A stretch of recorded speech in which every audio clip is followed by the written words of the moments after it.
Гледайте, премиерот Мицковски и ВМРО ДПМН дојдоа на власт со ветувањето дека нашата преговарачка позиција ќе ја подобрат. Ние за жал во изминатиот период не гледаме ништо конкретно, никаков обид од нивна страна за да подобрат нашата преговарачка позиција.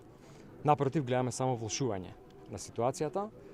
влошување на билатералните односи прво со Грција, после тоа со Бугарија и за жал одлука да ние се одвоиме во патот на Европска унија од Албанија, поради тоа што очигледно дека не гледаат кај нас никаков напредок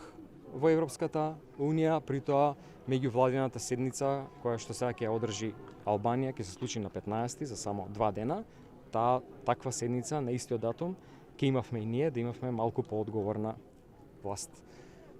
Премиерот најавува дека има некаква поддршка од некои земји членки во Европската унија, не од сите, а таму знаеме дека одлуките се носат со консензус, дека наводно за нив е прифатливо да има уставни промени со одложено дејство. Ние упативме отворен апел, повик да има собраниска седница на кој што премиерот ќе каже кои се тие земји кои не поддржуваат во тој негов предлог, поради тоа што собранието е местото каде што се одлучува за такви работи и каде што се креираат такви политики. Во таа смисла очекуваме премиерот да каже кои се тие земји, каква е таа поддршка, меѓутоа истовремено имаме предвид дека двајца луѓе го демантираат премиерот во тие најави. Прво неговиот министер за евроинтеграција Мортезани кој кажува дека таква работа е неприфатлива за Европска унија и амбасадорот на Европската унија во нашата земја господин Андрокас кој што